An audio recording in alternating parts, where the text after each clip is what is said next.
Most guys operate on a totally flawed premise. We're taught that being endlessly available, agreeable, and always putting her first is the magic key to winning her over. But if you're watching this, you've probably learned the painful truth.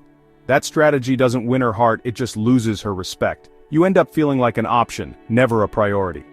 So what if the secret to attracting an incredible woman wasn't about doing more for her, but about having the guts to do less? In this video, I'm going to show you the 6 powerful boundaries that signal deep self-worth and turn you into the man she can't help but want to pursue. Let's be real for a second. The dating advice you've been fed your whole life is basically broken. Just be nice. Treat her like a queen. Happy wife, happy life. Now this advice comes from a good place, but in the real world of attraction it's a strategy that just doesn't work.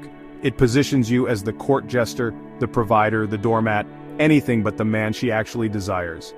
The nice guy finishes last, not because he's a bad dude, but because his kindness has no spine. He gives away everything for free, his time, his attention, his emotional energy, and by doing that, he makes himself worthless in the currency of attraction. Think about it.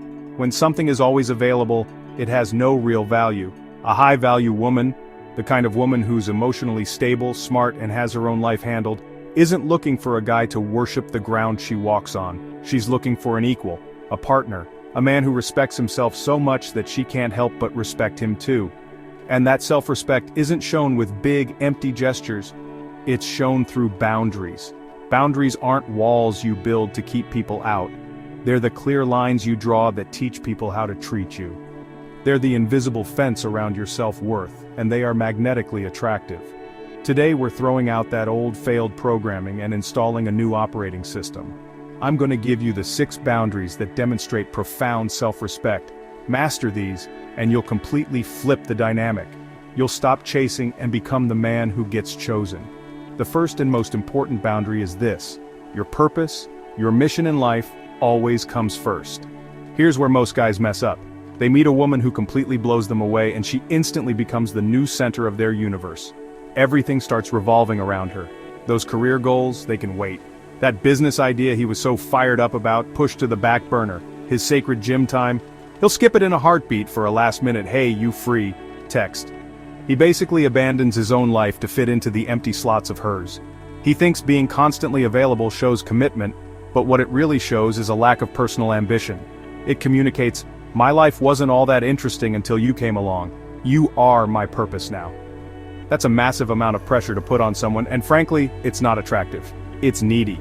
The right way is to see a woman as an amazing addition to your life, but not the center of it. A man of value has his own mission long before she shows up. He's building an empire, whether that's a business, a strong body, a creative project, or deep expertise in his field. His life already has momentum. So, when she texts you last minute on a night you've dedicated to your work or your workout, the high-value response isn't to drop everything. It's to be direct, warm, and unapologetic. You say, "I'd love to see you, but tonight's my focus time. How about we grab that drink on Thursday? I'm free then." See the difference? You're not rejecting her, you're respecting your own commitments. You're not being difficult, you're showing her that your time and your goals matter. This works because high-value women are drawn to a man's reality, not his potential. When you show her you have a life filled with passion and discipline, you show her you're a man of substance. It creates scarcity. Your time is valuable because it isn't given away easily. She feels like she's joining an exciting adventure that's already in progress, not being handed the job of creating one for you. The second boundary is all about your inner world. You control your emotions. You never, ever outsource that job to her. The wrong way to do this is to be an emotional leaf in the wind, totally at the mercy of her moods. When she texts back fast with laughing emojis, you're on cloud 9. When she takes 3 hours to reply with K, your stomach drops. You start spiraling, wondering what you did wrong. You might even send the dreaded double text, "Hey, just making sure you saw my message." This is outsourcing your emotional state. Your happiness depends on her validation. If she teases you or tests you, you get defensive or flustered, proving her words have the power to knock you off balance. This screams insecurity. It makes her feel like she has to walk on eggshells around you, which subconsciously makes her feel unsafe. The right way is to build an unshakable inner core. You are the rock. Your mood is determined by you, period. When you feel that spike of anxiety because she hasn't texted back, you don't act on it. You notice the feeling, then you deliberately put your phone down and redirect your focus to something that matters. Your work, your workout, anything productive. When she playfully teases you, you don't get rattled. You smile, meet her gaze, and maybe even agree and amplify the joke. This shows you're so secure that her words can't touch you. You own your frame. Why is this so magnetic? Because emotional stability is one of the sexiest traits a man can have. It signals strength and safety. The world is chaotic. A great woman wants a man who can be her calm port in the storm, not another storm she has to deal with. By showing you can't be easily shaken, you prove you can handle pressure. You become her source of stability, not her emotional project. This third boundary is about treating your time like it's your most valuable asset. Because it is. The wrong way is to be the always available guy. His calendar is a wide open field just for her. If she suggests a last-minute, low-effort hangout, he'll move heaven and earth to make it happen. He'll cancel plans with friends he's had for weeks, or bail on his hobbies without a second thought. By doing this, he sends a clear message. My time has no value until you give it some. My plans are less important than your whims. This doesn't make her feel special, it makes him look unimportant. When your time can be claimed by anyone at any moment, it becomes cheap. And cheap things are never valued. The right way is to operate like a man whose time is precious and structured. This doesn't mean you can't be spontaneous. It just means your default setting is busy, and your time has to be respected. This means making clear, definite plans, instead of being stuck in maybe territory. It means not being afraid to say no to last-minute invites that don't fit your schedule or your standards. For example, if she texts wide at 9 p.m. on a Tuesday, the right move isn't to jump at the chance. It's to lead. You say, just wrapping up some work. I want to see you this week though. Are you free for a drink Friday night? Similarly, if you have plans with your friends, you honor them. Awesome to hear from you. Hanging with my buddies tonight, but let's definitely get together soon. How's your weekend looking? Why does this work? It's basic supply and demand. By making your time less available, you jack up its value. You're subconsciously communicating that you have a full, interesting life. This forces her to invest more effort. She has to plan ahead. She has to respect your schedule. It's a complete game changer that builds respect and attraction. This fourth boundary is internal, but it affects everything you do. Your self-worth comes from you, not from her praise. The wrong way is to be a validation seeker. This guy's self-esteem is on a roller coaster, and she's the one operating the controls. If she compliments his shirt, he's on top of the world. If she seems distracted, he feels crushed and assumes he did something wrong. He's always fishing, asking questions like, "Did you have fun?" Or "Do you think I'm funny?" He needs her words to feel good about himself.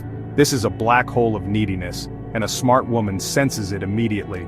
She doesn't want the full-time job of being your personal cheerleader. It's exhausting, and it kills attraction because it comes from a place of inner emptiness. The right way is to be the source of your own validation.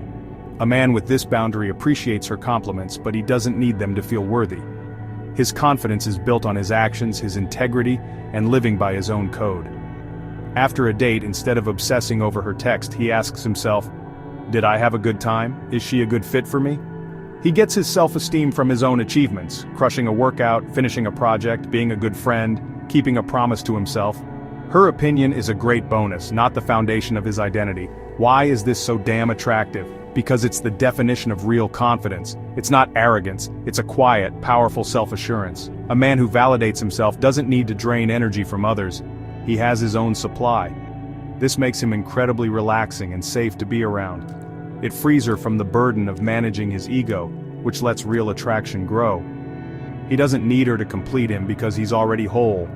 The fifth boundary is all about pacing. True intimacy, both emotional and physical, should be a slow burn, not a flash fire. It has to be earned over time. The wrong way is something called premature vulnerability. This is the guy who, trying to fast-track a connection, dumps all his emotional baggage on the table way too soon. On a first or second date, he's already talking about his deepest insecurities, his childhood trauma, or his bitter ex. He thinks he's being deep and creating intimacy. He's not. It's a huge mistake. It comes off as needy and shows he doesn't know how to calibrate. It puts her in the awkward role of being his therapist, not his date. It destroys all mystery and makes him seem like an open book with a sad ending. A high-value woman isn't looking for a project to fix. The right way is to let intimacy build gradually. You should keep an air of mystery. This means you don't lay all your cards on the table at once. You share parts of yourself piece by piece, as she earns your trust by sharing parts of herself. If you're on a third date and she asks a really personal question, You can pace the reveal. You can smile and say, "That's a big question. I think I'd like to get to know you a bit better before we dive into that one. But what I can tell you is, this isn't about being fake. It's about showing that your inner world is a valuable place. You only grant access to people who have earned it. This pacing is critical for attraction. First, it uses the power of mystery. People are drawn to what they don't fully understand. When she feels there are still layers to you, it makes her want to invest more to get to know you. Second, it shows massive self-respect. You value your own story. This signals you have high standards, which in turn makes her want to meet them.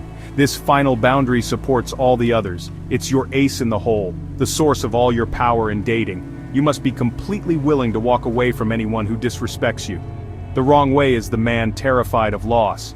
He clings to a relationship no matter how bad it gets because he thinks this woman is his only shot. He tolerates blatant disrespect. She's always late, showing she doesn't value his time. She cancels last minute again and again. She mocks his goals or belittles him in front of people. He sees the red flags, he feels the sting of disrespect, but he does nothing. He stays, hoping his loyalty will win her over. It won't. It will only breed more contempt. The right way is to have a non-negotiable bottom line. It's understanding that your self-respect is worth more than any one relationship. This doesn't mean you're just looking for an excuse to leave. It means you handle disrespect calmly, directly, and decisively. If she crosses a real boundary, you don't get angry, you state your reality. For example, if she makes fun of your career goals, you can say, calmly, "My ambitions are really important to me, and I want a partner who supports them. That comment felt disrespectful, and I'm not okay with it." This isn't an ultimatum. It's a clear communication of your standard. If the behavior continues, you have to be ready to walk away and mean it.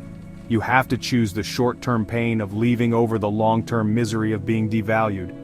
Why is being willing to walk away the ultimate power? Because it's the ultimate sign of self-worth. It tells the world, and more importantly, it tells yourself, that you are enough on your own. A high-value woman won't be scared by this. She'll be incredibly attracted to it. It proves you aren't needy. It proves you have standards. It proves you have integrity. And it creates a deep, profound sense of respect, because she knows your presence in her life is a choice, not a necessity. So, that's the bottom line. Attracting a great woman isn't about clever lines or tricks. It's about building an unshakable foundation of self-respect. It starts with boundary hash 1, your purpose comes first. Then boundary hash 2, you are the master of your own emotions. Followed by boundary hash 3, you guard your time. Rooted in boundary hash 4, your value comes from within. Paced by boundary hash 5, intimacy is earned, and all of it is backed up by boundary hash 6. You are always willing to walk away from disrespect.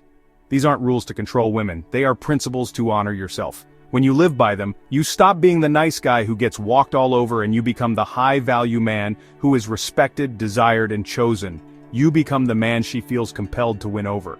If you're ready to stop being the nice guy and start building that magnetic confidence that only comes from deep self-respect, the journey doesn't stop here. The next critical step is understanding the psychology of attraction on an even deeper level. Watch this video next on the 5 masculine habits that make women crave your attention to continue your transformation. Click the video on your screen now. Build yourself first. The rest will follow.